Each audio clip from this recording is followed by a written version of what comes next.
하나님 아버지, 이 시간 또 각자의 삶에서 주님을 예배하기를 원합니다. 성령께서 역사하여 주셔서 주님께 집중하고 말씀 안에서 주님과 교제하는 시간 되게 하여 주시옵소서. 우리가 드린 예배를 기뻐 받아주시고 주님 홀로 영광 받아 주시옵소서. 이 모든 건 예수님의 이름으로 기도드립니다. 아멘.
사랑과 은혜가 풍성하신 하나님 감사합니다.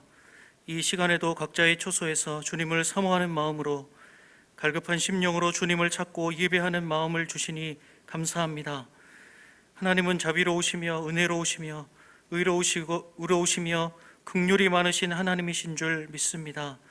그 하나님께서 과거에도 함께 하셨고 지금도 함께 하시며 앞으로도 영원토록 함께 하시는 줄 믿습니다. 창조주 하나님, 여호와 이레의 하나님, 에베네셀의 하나님, 그 하나님의 강한 손과 편팔로 이 공동체와 이 공동체에 속한 모든 성도들의 삶을 붙드시고 주님의 선한 길로 인도하여 주시옵소서. 하나님, 현재의 상황과 우리들의 무기력함을 주님 앞에 고백합니다. 하나님 되심을 온전히 알지 못하고 믿지 못하고 걱정과 염려로 가득 찬 우리들의 심령을 어루만져 주시고 위로하여 주시옵소서. 하나님의 하나님 되심을 알지 못하는 무지함과 어리석음을 주님께 고백하오니 주님 용서하여 주시고 이런 회개와 탄식이 결국 하나님의 진정한 사랑을 깊이 경험하는 계기가 되게 하여 주시옵소서. 주님, 우리들의 작고 부족한 믿음이지만 그 믿음을 발동하여 진실한 마음으로 주님께 기도할 때 주님 응답하시고 주님의 사랑과 소망의 빛을 비추어 주시옵소서. 세강교회와 유창진 담임 목사님을 위해서 기도합니다. 담임 목사님 영육간의 강건함을 허락하여 주시고 그 가정과 자녀들을 지키시며 축복하여 주시옵소서. 하나님의 권능의 손으로 붙잡아 주셔서 말씀 대언자로 또 목자로서의 사명을 잘 감당할 수 있도록 인도하여 주시옵소서. 특별히 담임 목사님을 통해 선포된 하나님의 말씀을 통해 온 성도들이 힘과 위로를 얻게 하시고 어두울 때 더욱 빛이 나는 교회의 영광을 세강교회를 통해 나타나게 하여 주시옵소서. 이 교회 공동체를 섬기는 모든 교역자, 중직자, 직분자, 성도들 한 사람 한 사람을 주님께서 기억하시고 축복하시며 주님의 마음을 허락하여 주시옵소서. 코로나19로 많은 이들이 아파하고 신음하고 있습니다. 이 나라와 이 민족과 조국교회를 지켜주시고 특별히 질병으로 신음하는 성도들, 경제적인 문제로 힘들어하는 성도들, 또 여러 문제들로 힘겨워하는 성도들에게 하나님의 위로와 회복을 허락하여 주시옵소서. 무엇보다 하나님의 지혜를 구하는 믿음, 하나님을 신뢰하는 마음을 잃지 않도록 주님 꼭 붙잡아 주시옵소서. 오늘 말씀을 전하시는 김희성 목사님께 말씀의 권능과 성령의 은혜를 더하여 주셔서 말씀이 실제로 우리들의 삶을 살아내는 원리가 되게 하시고 실제로 우리들을 일으켜 세우는 살아있는 능력의 말씀이 되게 하여 주시옵소서. 우리의 실수조차도 사용하시는 주님, 모든 것을 합력하여 선을 이루시는 주님을 기대합니다. 이 어두운 시대에 하나님의 하나님 되심이 우리를 통하여 나타나기를 간절히 소원하오며 감사드리며 예수 그리스도의 이름으로 기도드립니다. 아멘.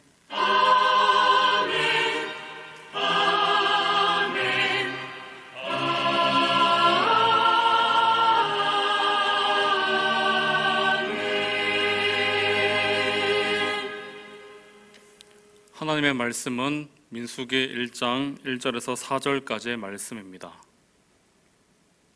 이스라엘 자손이 애굽 땅에서 나온 후 둘째 해 둘째 달 첫째 날에 여호와께서 시내 광야 해막에서 모세에게 말씀하여 이르시되 너희는 이스라엘 자손의 모든 해 중 각 남자의 수를 그들의 종족과 조상의 가문에 따라 그 명수대로 계수할지니 이스라엘 중 20세 이상으로 싸움에 나갈 만한 모든 자를 너와 아론은 그 진영별로 계수하되 각 지파의 각 조상의 가문의 우두머리 한 사람씩을 너희와 함께 하게 하라. 아멘.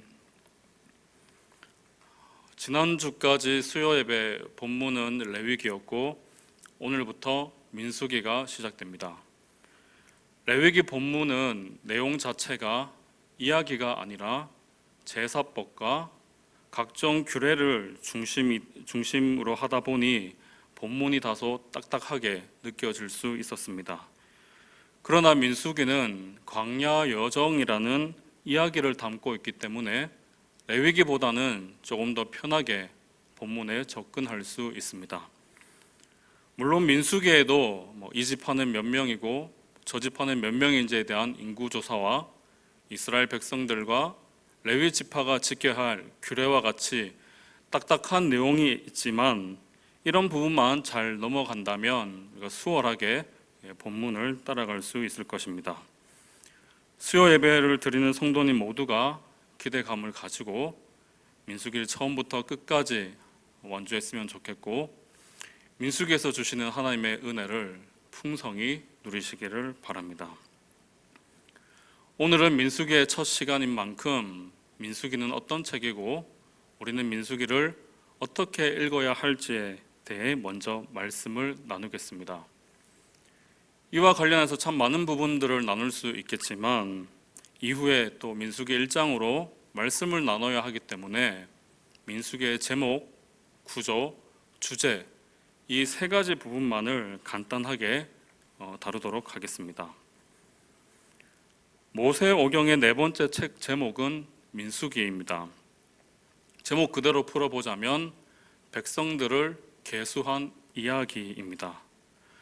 그러나 히브리어 성경에서는 베미드바르라고 해서 광야에서라는 제목이 달려 있습니다. 민수기에서 일어난 여러 사건이 배경이 되는 광야를 강조하는 제목이라 할 수 있습니다. 히브리어 성경과는 다르게 우리가 보는 성경에서 민수기로 제목을 붙인 것은 헬라어로 번역된 구약 성경인 70인역의 전통에 기인하고 있습니다. 기원전 3세기경 유대인 학자들은 히브리어 성경을 당시에 널리 통용되던 헬라어로 번역을 했는데, 이때 오경의 네 번째 책 제목을 아리스모이라고 해서 숫자들로 제목을 붙였습니다.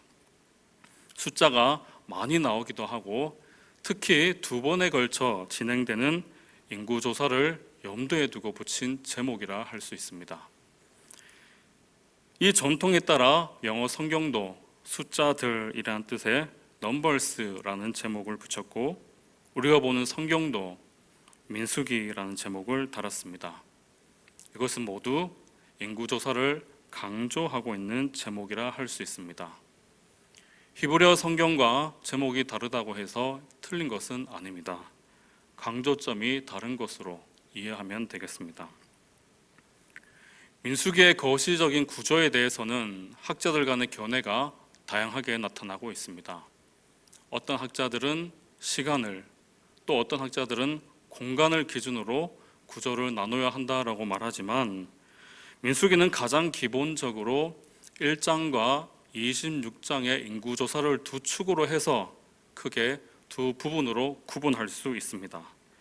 첫 번째 부분은 1장에서 25장까지이고, 두 번째 부분은 26장에서 마지막 36장까지입니다. 출애굽 1세대의 인구조사로 시작하는 첫 번째 부분은 출애굽 1세대의 이야기를 내용으로 하고 있고, 출애굽 2세대의 인구조사로 시작하는 두 번째 부분은 출애굽 2세대의 이야기를 내용으로 담고 있습니다. 결국 민수기는 출애굽 1, 2세대의 이야기, 또 다르게 표현하자면 9세대와 신세대의 이야기, 이것을 또 다르게 표현하자면 이전 세대의 마지막과 새로운 세대의 시작 이야기로 이해할 수 있습니다. 이런 민수기의 구조를 통해서 우리는 민수기를 어떻게 읽어야 할지에 대한 네 가지 주제를 파악할 수 있습니다. 첫 번째 주제는 출애굽 1세대의 실패입니다. 민수기가 출애굽 1세대에서 2세대의 이야기라면 우리는 자연스럽게 어떤 이유에서 이렇게 세대가 교체되었는가라는 질문을 던질 수 있습니다. 아무런 이유 없이 세대가 교체되진 않았겠죠. 1세대가 잘했다면 교체되지 않았을 것입니다. 이에 대해서 민수기는 출애굽 1세대의 실패 원인을 보여주고 있습니다.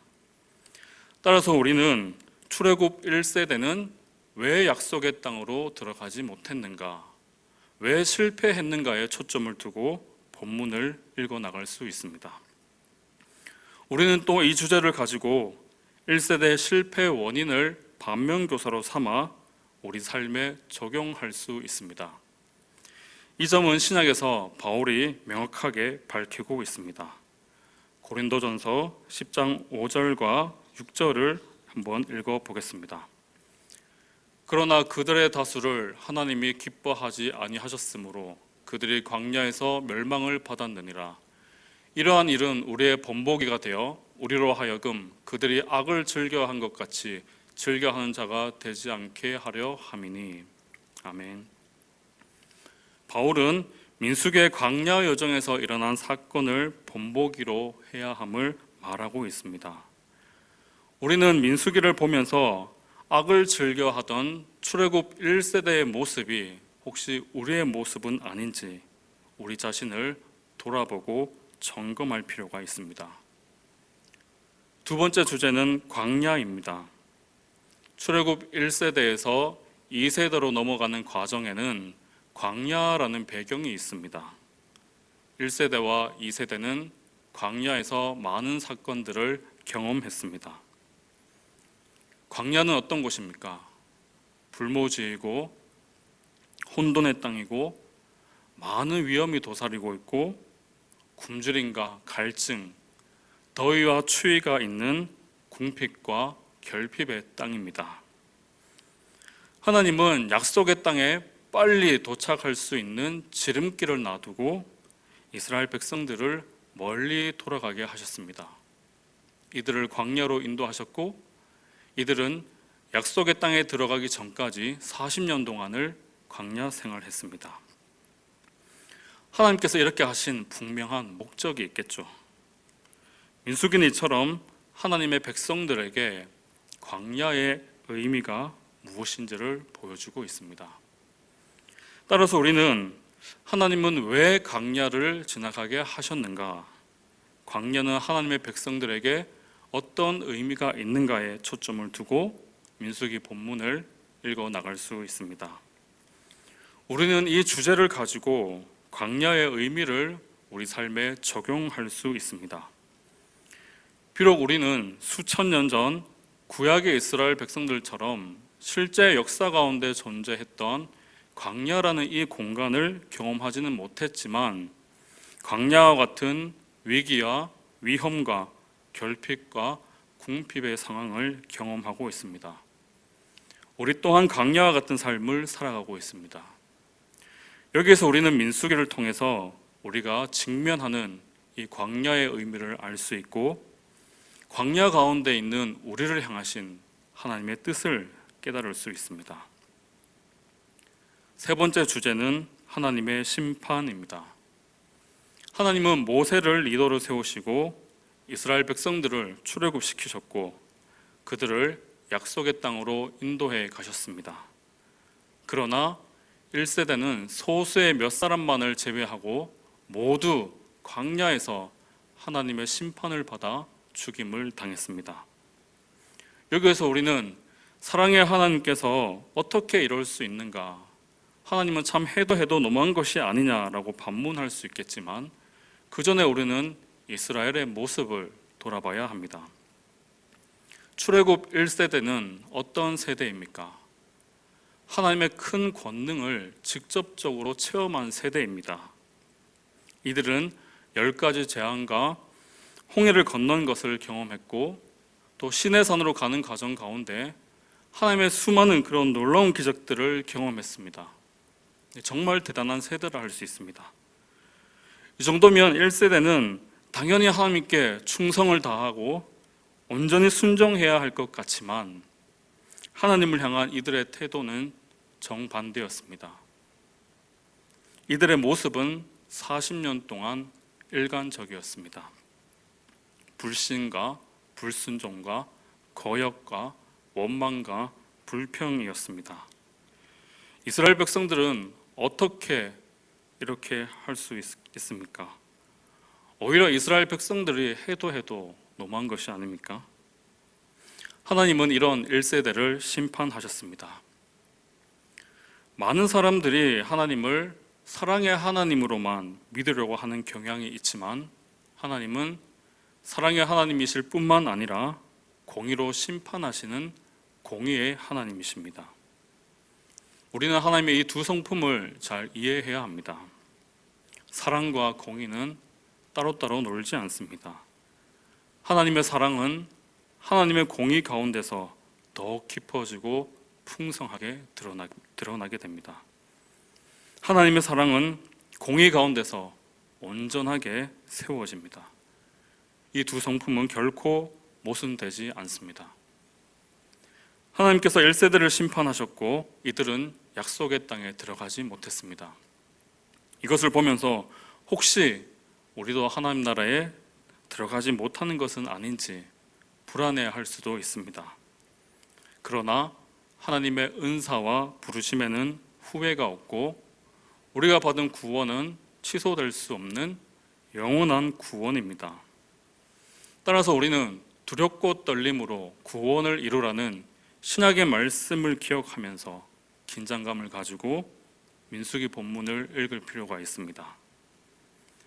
하나님의 심판이 있다면 마지막 주제로 하나님의 은혜, 하나님의 사랑이 있습니다. 1세대의 실패는 약속의 땅을 줄 것이라는 하나님의 약속도 취소되는가라는 근본적인 질문을 제기합니다. 이 질문에 대해 출애굽 2세대의 시작은 하나님의 약속은 취소되지 않고 하나님께서 반드시 그 약속을 이루신다는 것으로 답변하고 있습니다. 여기에서 그의 백성들을 향한 하나님의 신실하신 사랑과 은혜가 드러나고 있습니다. 따라서 우리는 하나님은 어떻게 당신의 약속을 이루어 가는가에 초점을 두고 본문을 읽어 나갈 수 있습니다.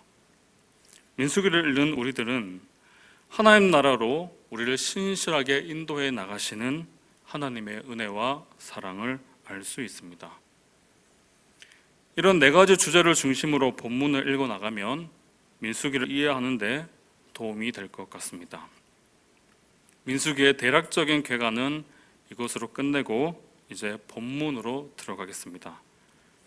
오늘 다룰 1장은 1세대의 인구조사를 내용으로 하고 있습니다. 본문을 살펴보고 이 본문의 의미는 무엇이며 이것이 오늘 우리에게 어떻게 적용되는지에 대해 말씀을 나누겠습니다. 먼저 민수기 1장 1절을 읽어보겠습니다. 이스라엘 자손이 애굽 땅에서 나온 후 둘째 해 둘째 달 첫째 날에 여호와께서 시내 광야 해막에서 모세에게 말씀하여 이르시되. 성경을 꼼꼼하게 읽는 분들은 1절을 볼 때 이상한 점을 느꼈을 것입니다. 시간 순서가 맞지 않기 때문입니다. 민수기에는 시간을 나타내는 정보들이 기록되어 있습니다. 앞에 화면을 보면서 확인해 보겠습니다. 민수기 1장 1절에는 제2년 2월 1일, 또 민수기 7장 1절, 이 구절에서는 정확하게 일정이 기록되어 있지는 않지만 장막을 세운 날이라는 표현을 근거로 해서 출애굽기 40장 17절을 참고하면 제2년 1월 1일임을 생각할 수 있습니다. 민수기 9장 3절에서는 제2년 1월 14일, 민수기 10장 11절에서는 제2년 2월 20일입니다. 민수기 7장의 사건이 지금 제2년 1월 달인데 민수기 1장의 사건이 제2년 2월로 기록되고 있습니다. 순서가 지금 뒤집혀 있습니다. 시간 순서에 따르면 민수기 1장은 민수기 9장과 10장 사이에 들어가야 합니다. 그러나 민수기의 저자는 이런 자연스러운 순서를 깨뜨리고 민수기의 가장 첫 부분에 1세대 인구조사를 배치하고 있습니다. 이것은 이제 저자의 실수라기보다는 의도가 담긴 전략적인 배치로 이해할 수 있습니다. 저자는 출애굽 1세대의 인구조사를 전면에 배치함으로써 민수기는 출애굽 1세대와 2세대로 이어지는 이스라엘의 세대 이야기로 접근해야 함을 말하고 있습니다. 민수기를 읽는 관점을 제공하고 있습니다. 시간 순서가 맞지 않다라고 해서 우리는 혼란스러워할 필요는 없습니다. 우리는 성경의 본문들은 단순하게 시간적인 순서에 따라 나열되었다라고 생각을 합니다. 그러나 금방 확인했던 것처럼 본문은 저자가 전달하고자 하는 메시지에 따른 순서, 곧 신학적 의미에 따른 순서로 배치되어 있습니다. 성경을 읽는데 참고하시길 바랍니다. 아무튼 다시 이제 본문으로 돌아와서 하나님은 모세에게 이스라엘 자손의 남자의 수를 그들의 종족과 조상의 가문에 따라 계수할 것을 말씀하셨고 그 목적은 3절에 기록되어 있습니다. 3절을 읽겠습니다. 이스라엘 중 20세 이상으로 싸움에 나갈 만한 모든 자를 너와 아론은 그 진영별로 계수하되. 아멘. 하나님은 20세 이상으로 싸움에 나갈 만한 자들을 계수할 것을 말씀하셨습니다. 하나님께서 이스라엘 백성들에게 약속의 땅을 주겠다라고 말씀하셨지만 그 땅은 백성들이 들어가기만 하면 저절로 얻어지는 땅이 아니었습니다. 그들은 땅을 얻기 위해서 이미 그 땅에서 살고 있는 여러 이방 민족들과 전투를 치러야만 했습니다. 이에 하나님은 전쟁에 나갈 만한 자들을 계수하게 하셨습니다.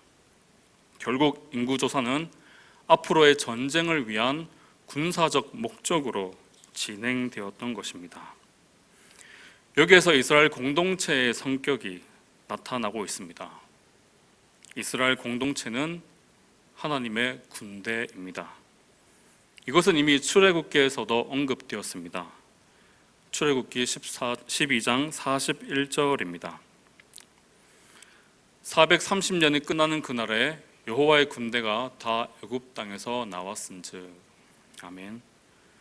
출애굽하는 이스라엘 백성들을 여호와의 군대로 말하고 있습니다. 이스라엘 공동체는 약속의 땅으로 행군하는 하나님의 군대인 것이죠. 참고로 이스라엘 공동체의 성격과 광야를 연결해 보는 것도 참 의미 있을 것 같습니다. 하나님은 당신의 군대를 광야로 인도하셨습니다. 전쟁을 치르기 전에 군대를 광야로 인도하셨다는 것은 우리가 군대에 갈 때 신병 훈련소를 거쳐서 후에 부대에 배치받는 것처럼 참 군인으로 훈련하기 위한 것으로 생각할 수 있습니다. 자, 이런 의미에서 보자면 광야는 군인을 길러내고 군인을 군인답게 세우는 훈련소라 할 수 있습니다. 아무튼 이제 군사적 목적으로 하나님께서 20세 이상을 계수하라고 말씀하신 후에 이어서 각 지파별로 우두머리에 한 사람씩 세울 것을 말씀하셨습니다. 4절부터 19절까지 이 내용이 이어지고 있습니다. 모세와 아론 이 둘이서 모든 것을 감당할 수 없었기에 하나님은 사람을 세워서 인구조사를 진행하게 하셨습니다. 분업하게 하신 것이죠. 그리고 하나님은 너희들끼리 알아서 리더를 세우라고 하시지 않고 지파별로 누구를 세워야 할지 구체적인 이름까지 말씀해 주셨습니다. 하나님께서 사람을 세우셨습니다. 모세와 아론은 하나님의 말씀에 따라 온 회중을 모았고 지명된 12명의 리더들로 하여금 전쟁에 나갈 자를 지파별로 계수하게 했습니다. 여기에서 눈에 들어온 대목은 모세와 아론이 인원을 계수한 날짜입니다. 1절에서 하나님은 둘째 해, 둘째 달, 첫째 날에 인원을 계수할 것을 말씀하셨는데 모세와 아론은 언제 하나님의 말씀에 순종하여 인원을 계수했습니까? 18절에 기록되어 있습니다. 둘째 달 첫째 날에 온 회중을 모으니 그들이 각 종족과 조상의 가문에 따라 20세 이상인 남자의 이름을 자기 계통별로 신고하매. 아멘. 모세와 아론은 둘째 달 첫째 날에 인구조사를 실시했습니다. 하나님께서 인구조사를 명령하신 날과 일치하고 있습니다. 즉 이들은 하나님의 말씀이 떨어지자마자 조금의 지체함도 없이 인구조사를 시작했습니다. 미루지 않았습니다.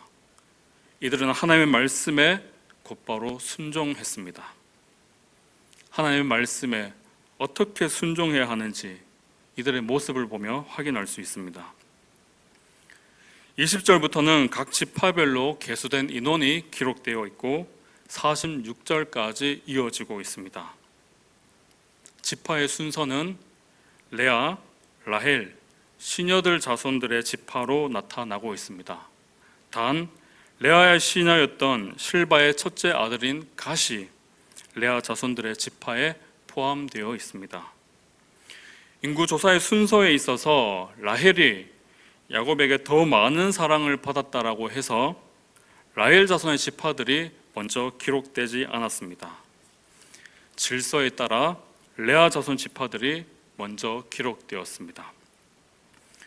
레아 자손의 지파부터 시작되는 이 순서는 질서의 중요성을 말하고 있습니다. 하나님은 무질서의 하나님이 아니십니다. 질서의 하나님이십니다. 질서가 없으면 사람들은 방자히 행하고 공동체는 혼란에 빠질 수 있습니다. 사회든 교회든 질서를 잘 지켜야 하겠죠. 지파별로 개수된 이 각각의 인원들을 보면 대부분 이제 3만에서 6만 사이를 왔다 갔다 하는데 7만 이상인 지파가 있습니다. 유다 지파와 요셉 지파입니다. 유다 지파는 7만 4,600명이고 요셉 지파는 에브라임과 므낫세로 구성되어 있기에 이 둘을 합하면 7만 2,500명입니다. 유다와 요셉 지파가 부각되고 있습니다. 사실 유다와 요셉은 창세기에서부터 이미 부각되었습니다. 유다는 야곱의 가족들이 애굽으로 가는 데 있어서 아주 훌륭한 리더십을 발휘했고, 요셉은 애굽의 총리가 됨으로써 야곱의 가족들이 애굽에 머물게 되는 계기를 제공했습니다. 야곱은 죽기 전에 유다를 향해서 통치자에 대한 유언을 남겼고, 요셉을 향해서는 많은 축복과 관련된 유언을 남겼습니다. 창세기에서 이미 유다와 요셉은 부각되었고, 이것은 1세대 인구조사에서도 이어지고 있습니다. 참고로 11개에서 나라가 분열될 때 유다 지파는 남유다, 에브라임 지파는 북이스라엘 왕국의 주축이 됩니다. 지파별 인구조사에 이어 47절부터는 레위 지파에 대해 기록하고 있습니다. 하나님께서는 레위 지파는 인구조사에서 제외할 것을 말씀하셨습니다. 그 이유는 레위 지파는 성막과 성막의 기구들과 물품들을 관리해야 했고 성막을 운반해야 했기 때문입니다. 이들은 성막을 섬기는 데 집중해야 했습니다. 그렇다고 해서 레위 지파가 군대의 의무에서 면제된 것은 아니었습니다. 나머지 지파들처럼 레위 지파도 전투를 치러야 했습니다. 이들은 성막에 들어갈 수 없는 자들이 성막에 접근하는 것을 막아야 했고, 이들이 가까이 오는 경우에는 죽여야 했습니다. 레위 지파는 공동체 외부가 아니라 내부에서 성막을 지키기 위한 전투를 책임졌습니다. 이렇게 레위 지파에 대한 말씀이 끝나고 여호와께서 모세에게 명령하신 대로 이스라엘 자손은 그대로 행했습니다. 이들은 레위 지파를 제외하고 전쟁에 나갈 만한 자들을 모든 지파별로 계수했고, 이로써 1세대 인구조사는 막을 내렸습니다. 지금까지 우리는 인구조사에 대한 본문을 살펴봤습니다. 쉽지 않은 본문이었습니다. 왜냐하면 어떤 지파는 몇 명, 어떤 지파는 몇 명이라는 이 형식이 단순 반복적으로 이어졌기 때문입니다. 앞에서 민수기를 개관할 때 민수기는 스토리가 있어서 쉽게 접근할 수 있다라고 했는데 1장에서부터 큰 난간에 부딪힌 것 같습니다. 그러나 지루하게만 느껴지는 인구조사에는 놀라운 하나님의 은혜가 흐르고 있습니다. 그 은혜는 어렵게 여겨지는 인구조사의 숫자에 담겨져 있습니다. 지파별로 싸움에 나갈 만한 자는 총 60만 3,550명입니다. 우리는 이것을 볼 때 하나님의 약속을 생각해야 합니다. 어떤 약속이겠습니까? 창세기 15장 5절에 기록되어 있습니다. 한번 읽어보겠습니다. 그를 이끌고 밖으로 나가 이르시되 하늘로 오르러 무뼈를 셀 수 있나 보라. 또 그에게 이르시되 내 자손이 이와 같으리라. 아멘. 하나님은 아브라함을 부르시고 그에게 후손과 땅에 대한 약속을 하셨습니다. 특히 후손과 관련해서는 내 후손이 하늘의 별과 같이 많게 될 것을 말씀하셨고, 이 약속은 이삭과 야곱으로 이어졌습니다. 이후에 야곱의 70명의 가족들은 애굽으로 건너갔고, 출애굽기로 넘어가서 이스라엘 자손은 오랜 시간을 애굽에 머물면서 생육하여 번성하고 온 땅에 가득하게 되었고, 이스라엘 백성들이 애굽에서 나올 때 유아 외에 보행하는 장정만 60만 가량이 되었습니다. 민수기로 넘어가서 민수기 1장에서는 전쟁에 나갈 인원만 60만 이상으로 말하고 있습니다. 여자들과 아이들까지 고려한다면 이스라엘의 전체 인구는 이 300만 명 정도로 우리가 추정할 수 있습니다. 아브람 한 사람으로부터 시작해서 야곱의 가족들 70명, 그리고 이스라엘의 수백만 명의 인원으로 불어났습니다. 여기에서 우리는 믿음의 족장들에게 하신 약속이 실제 역사 가운데 성취되는 것을 지켜볼 수 있습니다. 인구수가 이렇게 많아지기까지 우여곡절이 많았지만 하나님께서 주도권을 잡고 당신의 약속을 신실하게 이루어 가셨습니다. 그렇게도 강력하던 애굽의 왕도, 이스라엘 백성들의 연약함과 실패도, 그 어떤 것도 하나님께서 언약을 이루는 것을 막을 수 없었습니다. 이것을 우리는 은혜라고 부를 수 있습니다. 따라서 우리는 민수기 1장에서 한 지파 한 지파 각각의 인구수를 볼 때마다, 그리고 마지막에 인구의 총계를 볼 때 하나님께서 그의 백성들과 하신 약속을 잊어버리지 않으시고 여전히 이루고 계셨구나, 이 모든 것이 하나님의 은혜였구나라는 사실을 생각할 수 있습니다. 이처럼 따분하고 지루하게 여겨지는 민수기 1장의 인구 조사에는 약속을 이루시는 하나님의 깊은 은혜가 담겨져 있습니다. 이것이 인구조사의 의미라 할 수 있습니다. 이제 이 의미를 우리 삶에 적용하는 것으로 말씀을 맺겠습니다. 하나님께서 이스라엘 백성들을 출애굽시키시고 그들을 하나님의 군대로 세워 약속의 땅으로 향하게 하신 것처럼, 하나님은 우리를 죄로부터 구원해 주시고 우리를 하나님의 군대로 세워 하나님 나라를 향해 살게 하셨습니다. 우리는 마지막 날에 완성될 하나님 나라를 바라보며 이 땅 가운데 하나님 나라를 이루기 위해 살고 있습니다. 그러나 우리의 삶이나 우리가 처한 실제 상황은 하나님 나라와는 너무나도 거리가 멀게만 느껴집니다. 사회는 혼란스럽고 다툼과 갈등과 분열은 계속 이어지고 있고, 코로나 팬데믹으로 개인과 가정은 위기에 직면하고, 또 기상이변으로 많은 사람들이 어려움을 겪고 있습니다. 이러한 상황을 지켜보면 하나님 나라는 과연 이루어질 수 있는가? 하나님께서 당신의 나라를 완성하실 수 있는가라는 의구심이 들기도 합니다. 이에 대해 민수기 1장은 우리에게 어떠한 상황에도 불구하고 하나님께서 주도권을 잡고 하나님 나라를 반드시 이루신다라는 메시지를 주고 있습니다. 우리의 상황은 답답하고 힘들고 어렵지만 그럼에도 불구하고 하나님의 뜻은 반드시 이루어집니다. 사회의 혼란함도, 코로나 팬데믹도, 기상이변도, 우리 삶에 일어난 크고 작은 수많은 문제들도 하나님의 뜻과 하나님의 약속을 가로막을 수 없습니다. 이 사실을 기억하면서 세안교회 성도님들 모두가 힘든 시기에 있지만 하나님께서 주도권을 잡고 계신다, 하나님께서 반드시 이루신다라는 이 믿음을 가지고 하나님 나라를 위해 살아가시길 바랍니다.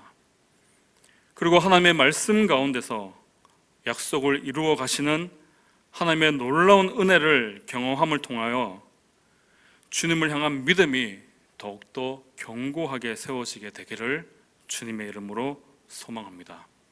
기도하겠습니다. 하나님, 이스라엘 역사 가운데 당신의 약속을 성취하는 말씀 안에서 하나님께서 당신의 약속을 신실하게 이루어가는 것을 보게 하시고, 이를 통하여 하나님의 약속은 이루어진다, 하나님께서 이루신다는 믿음을 갖고 살아가게 하여 주시옵소서. 주 예수 그리스도의 은혜와 하나님의 사랑과 성령의 교통하심이 하나님의 약속을 붙잡고 그 약속을 이루시는 하나님을 믿고 살아가기를 결단하는 모든 성도님들 머리 가운데 영원토록 함께 있을지어다. 아멘. 이 시간 세 가지 기도 제목으로 함께 기도하겠습니다. 먼저 들은 말씀을 기억하며 말씀 안에서 하나님께서 약속을 이루어 가시는 것을 보게 하여 주시고, 이를 통해 우리의 믿음이 세워지고 주님께서 이루신다는 이 믿음을 가지고 하나님 나라를 위해 살게 하여 주시옵소서. 두 번째로 유창진 담임 목사님을 붙잡아 주시고 힘들고 어려운 시기에 성령으로 충만하여 성령의 능력으로 맡겨진 사역을 감당하시고 주님의 뜻에 따라 주님의 교회를 세워가게 하여 주시옵소서. 함께 섬기는 모든 자들도 성령으로 충만하여 맡은 사역들을 충성스럽게 감당하게 하여 주시옵소서. 세 번째로 코로나19와 여러 문제로 힘들고 어려운 상황에 있는 성도님들과 이웃들을 기억하여 주시고 위로하여 주시고, 특별히 세관교회가 하나님의 사랑을 나누는 축복의 통로가 되게 하여 주시옵소서. 이 세 가지 기도 제목으로 함께 기도하시겠습니다.